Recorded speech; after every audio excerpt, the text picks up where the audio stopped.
আরজি করে ঘটনায় দোষীদের কঠোর শাস্তির দাবিতে আলিপুরদুয়ার শহরে মিছিল ছাত্রছাত্রীদের।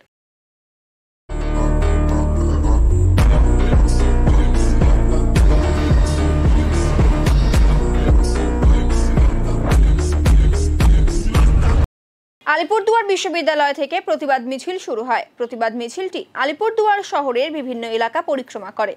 এদিনের প্রতিবাদ মিছিলে আলিপুরদুয়ার বিশ্ববিদ্যালয়ের ছাত্রছাত্রীরা উপস্থিত ছিলেন। দেখুন, আরজি করের ঘটনার আমরা তীব্র প্রতিবাদ জানাই, তীব্র ধিক্কার জানাই। যারা এরকম ঘটনা ঘটিয়েছেন, যারা এই ঘটনায় দোষী, তাদের অবিলম্বে ফাঁসি দিতে হবে। এটাই দাবি আমাদের আলিপুরদুয়ারের প্রত্যেকটি ছাত্র সমাজে এবং আমাদের প্রত্যেকের এটাই দাবি। তাই সেই দাবিকে কেন্দ্র করেই রাস্তায় আমরা নেমেছি।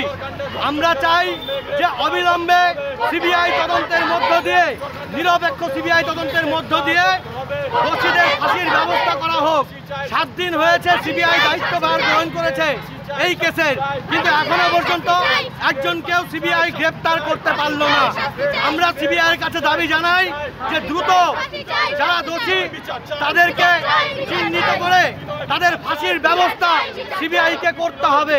এবং পাশাপাশি একটা কথা বলতে চাই সিবিআইকে, যতদিন পর্যন্ত এই দোষীদের ফাঁসি না হবে ততদিন পর্যন্ত ছাত্রছাত্রীদের আন্দোলন, এই আন্দোলন কিন্তু আরো জোরালো থেকে জোরালোতর হবে।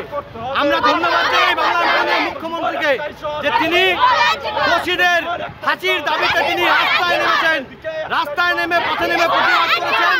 তার জন্য বাংলার মাননীয় মুখ্যমন্ত্রীকে ধন্যবাদ জানাই এবং বাংলার মাননীয় মুখ্যমন্ত্রীকে আবারও ধন্যবাদ জানাবো নির্যাতিতার পরিবারের পাশে থাকার জন্য।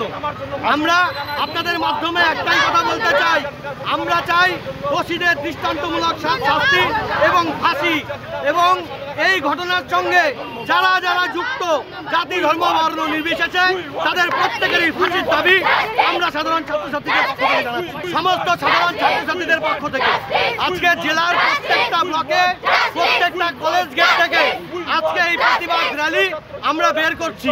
জেলার প্রত্যেকটা স্কুল কলেজ একসঙ্গে মিলে আজকে সকাল 11টার থেকে জেলার প্রত্যেকটা ব্লকে আমরা কিন্তু এই প্রতিবাদ র্যালি করছি।